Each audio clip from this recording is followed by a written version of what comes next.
নমস্কার। আজ আমি আপনাদের সাথে এমন একটি বিষয় নিয়ে কথা বলবো যেটা শুনলে হয়তো প্রথমে মনে হতে পারে, ধুর, মাত্র ৫ টাকা, আজকের দিনে ৫ টাকার কি বা দাম আছে।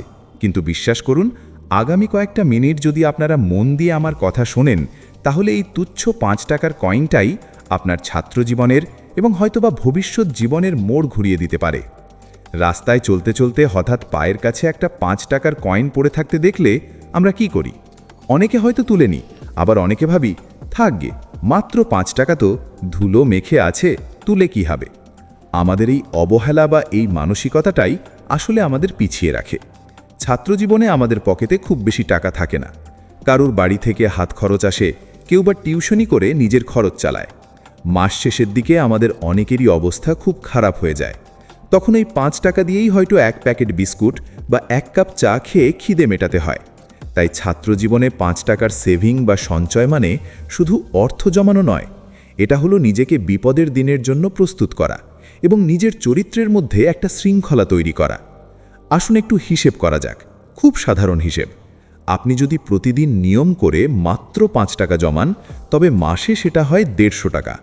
মনে হতে পারে ১৫০ টাকায় আর কি হবে, কিন্তু বছরে সেটা দাঁড়ায় ১,৮০০ টাকায়। আর যদি আপনার ছাত্রজীবন মানে স্কুল বা কলেজের ৩-৪ বছরের কথা ভাবি, তবে সেই অঙ্কটা দাঁড়ায় প্রায় ৬,০০০ থেকে ৭,০০০ টাকার কাছাকাছি। এখন ভাবুন তো, এই ৭,০০০ টাকা দিয়ে আপনি কি করতে পারতেন? হয়তো আপনার পছন্দের কোনো ভালো ব্র্যান্ডের জুতো বা একটা ভালো গিটার, অথবা আপনার সিলেবাসের বাইরের কোনো দামি রেফারেন্স বই যেটা আপনি লাইব্রেরিতে পাচ্ছিলেন না, সেটা অনায়াসেই কিনে ফেলতে পারতেন। আর সবচেয়ে বড় কথা, এই টাকাটা কেনার জন্য আপনাকে বাবার কাছে হাত পাততে হতো না। নিজের জমানো টাকায় শখ পূরণ করার মধ্যে যে আত্মসম্মান আর আনন্দ আছে, তা কোটি টাকা দিয়েও কেনা যায় না। কিন্তু এই ৫ টাকা বাঁচানোর গুরুত্ব কি শুধুই কোনো জিনিস কেনার জন্য? একদম না। এর পেছনে একটা বিশাল মনস্তাত্ত্বিক ব্যাপার বা সাইকোলজিক্যাল ফ্যাক্টর কাজ করে। যখন আপনি সিদ্ধান্ত নেন যে আজ আমি অটোতে না গিয়ে ১৫ মিনিট হেঁটে যাব এবং ভাড়ার ওই ৫ টাকাটা বাঁচাবো, তখন আপনি আসলে টাকার চেয়েও বেশি কিছু অর্জন করেন। আপনি অর্জন করেন ইচ্ছাশক্তি। বন্ধুদের সাথে আড্ডা দিতে দিতে হয়তো মনে হলো আর একটা চপ বা সিঙাড়া খাই, কিন্তু পর মুহূর্তেই ভাবলেন, না থাক, এই ৫ টাকাটা আমি মাটির ভাড়ে ফেলব। এই যে নিজের লোভ বা তাৎক্ষণিক ইচ্ছেটাকে দমন করলেন, এটাই আপনাকে ভবিষ্যতে বড় বড় আর্থিক সিদ্ধান্ত নিতে সাহায্য করবে। যে ছাত্রটি আজ ৫ টাকার মায়া বোঝে না, সে ভবিষ্যতে ৫০,০০০ টাকা বেতনের চাকরি পেলেও মাসের শেষে ফতুর হয়ে বসে থাকবে। কারণ টাকা জমানোটা আয়ের উপর নির্ভর করে না, এটা নির্ভর করে অভ্যাসের ওপর। আর এই অভ্যাসের বীজতলা হলো আমাদের ছাত্রজীবন। এবার আসি কম্পাউন্ডিং বা চক্রবৃদ্ধি সুদের কথায়।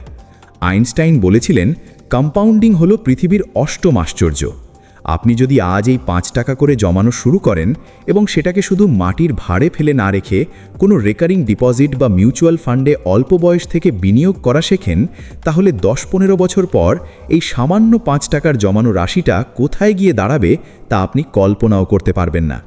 ছাত্রজীবন হলো শেখার সময়, আর ফাইন্যান্সিয়াল লিটারেসি বা টাকা পয়সা সামলানোর শিক্ষাটা বইয়ের পাতার চেয়ে নিজের পকেট থেকে বেশি ভালো শেখা যায়।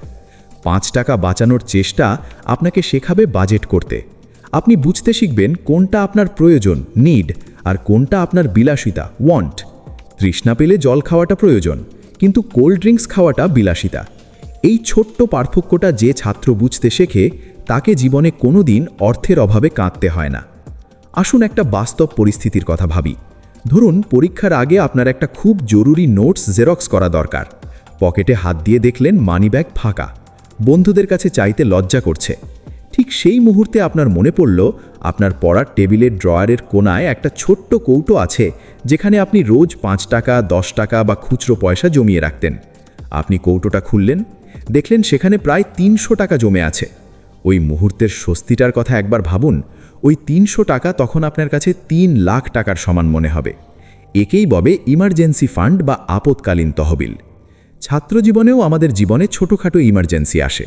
বন্ধুর জন্মদিনের গিফট দেওয়া হোক বা হঠাৎ কোনো প্রজেক্টের কালার প্রিন্ট আউট বের করা, এই ৫ টাকার সঞ্চয় আপনাকে সেই সব মুহূর্তে কারুর কাছে মাথা নত করতে দেবে না। অনেকে বলেন জীবনটা উপভোগ করার জন্য, কৃপণ হওয়ার জন্য নয়। একদম ঠিক কথা, কিন্তু মিতব্যয়ী হওয়া আর কৃপণ হওয়ার মধ্যে আকাশ পাতাল তফাৎ। 5 টাকা বাঁচানো মানে এই নয় যে আপনি বন্ধুদের সাথে মিশবেন না বা আনন্দ করবেন না।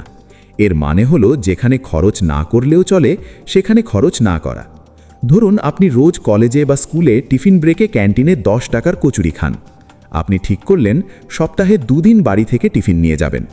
এতে আপনার স্বাস্থ্যেরও উপকার হলো, আবার সপ্তাহে 20 টাকা বা মাসে 80 টাকা জমল। এটা কৃপণতা নয়, এটা হলো স্মার্টনেস। এই স্মার্টনেসটাই আপনাকে ভিড়ের মধ্যে আলাদা করে তোলে। আরেকটা গুরুত্বপূর্ণ দিক হলো আমাদের বাবা মায়ের পরিশ্রমের মূল্য দেওয়া। আমাদের বাবা মায়েরা কত কষ্ট করে, কত স্যাক্রিফাইস করে আমাদের পড়াশোনার খরচ চালান, আমাদের পকেট মানি দেন। আমরা যখন অবলীলায় 5-10 টাকা এখানে সেখানে নষ্ট করি, তখন পরোক্ষভাবে আমরা তাদের ঘাম ঝরানো পরিশ্রমকে অপমান করি। আপনি যখন সচেতনভাবে 5 টাকা বাঁচান, তখন আপনি আসলে আপনার বাবার পরিশ্রমকে সম্মান জানাচ্ছেন।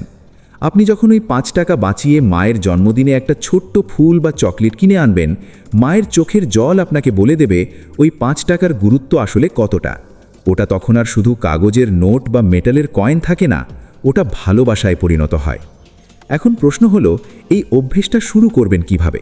খুব সহজ। আজই বাড়ি ফেরার পথে একটা মাটির ভাঁড় বা পিগি ব্যাংক কিনুন। প্রতিজ্ঞা করুন, দিনের শেষে পকেটে যত খুচরো 5 টাকার কয়েন থাকবে সেটা খরচ না করে ওই ভাঁড়ে ফেলবেন। অথবা কোনো দিন যদি 5 টাকা খরচ বাঁচান, সেটা ওখানে ফেলবেন। প্রথম খুব বোরিং লাগবে, মনে হবে কি করছি এসব। কিন্তু মাস দুয়েক পর যখন ভাঁড়টা হাতে নিয়ে ঝাঁকাবেন আর ভেতর থেকে ছনছন শব্দ আসবে, তখন যে আনন্দটা হবে সেটা আপনাকে নেশার মতো পেয়ে বসবে। সঞ্চয়ের নেশা, যে নেশা আপনাকে ধ্বংস করবে না, বরং আপনাকে গড়বে। একটা কথা মনে রাখবেন, বিন্দু বিন্দু জলেই সিন্ধু হয়। আজ আমরা দেখি বড় বড় কোম্পানি, বড় বড় ধনী ব্যক্তি, তারা কেউই একদিনে বড়লোক হননি। ওয়ারেন বাফেট থেকে শুরু করে আমাদের দেশের রতন টাটা, সবাই টাকার মূল্য বোঝেন। তারা জানেন 1 টাকা নষ্ট করা মানে ভবিষ্যতের সম্পদ নষ্ট করা। আপনি ছাত্র, আপনার কাঁধে এখন সংসারের চাপ নেই। এখনই সেরা সময় এই অভ্যেসটা গড়ে তোলার। কারণ একবার চাকরি বা ব্যবসায় ঢুকে গেলে খরচের বহর এত বেড়ে যাবে যে তখন নতুন করে সঞ্চয়ের অভ্যেস করা কঠিন হয়ে পড়বে। কাঁচা বাঁশকে যেমন খুশি বাঁকানো যায়, পাকা বাঁশ বাঁকাতে গেলে ভেঙে যায়। তাই ছাত্রজীবনই হলো সেই কাঁচা বাঁশ, যখন আপনি নিজেকে ফাইন্যান্সিয়ালি ডিসিপ্লিনড বা আর্থিকভাবে সুশৃঙ্খল হিসেবে গড়ে তুলতে পারেন। ভাবুন তো, 5 বছর পর আপনার বন্ধুরা যখন লেটেস্ট বাইক বা দামি ফোন কেনার জন্য লোনের বা কিস্তির চক্করে পড়ছে, তখন আপনি ওই 5 টাকা জমানোর অভ্যেসের কারণে তৈরি হওয়া বড় ফান্ড দিয়ে নিজের স্টার্টআপ শুরু করছেন বা ডাউন পেমেন্ট দিয়ে নিজের কিছু কিনছেন। সেই দিন আপনি আজকের এই মুহূর্তটাকে ধন্যবাদ দেবেন। তাই বন্ধুরা, 5 টাকাকে অবহেলা করবেন না। রাস্তায় পড়ে থাকা 5 টাকাটা তুলে ধুলো ঝাড়ে নিজের কাছে রাখুন। ওটা 5 টাকা নয়, ওটা লক্ষ্মী, ওটা আপনার ভবিষ্যতের চাবিকাঠি। আজ থেকে, এখন থেকেই শুরু হোক এই ছোট্ট ছোট্ট সঞ্চয়। কে জানে, হয়তো আজকের বাঁচানো এই 5 টাকাই একদিন আপনার কোনো এক বড় স্বপ্নের ভিট বা ফাউন্ডেশন হয়ে দাঁড়াবে। নিজেকে কথা দিন, ফালতু খরচ কমাবো আর ভবিষ্যতের জন্য জমাবো। কারণ দিন শেষে আপনি কতটা আয় করলেন সেটা বড় কথা নয়, আপনি কতটা জমালেন সেটাই আপনার আসল সম্পদ। ধন্যবাদ।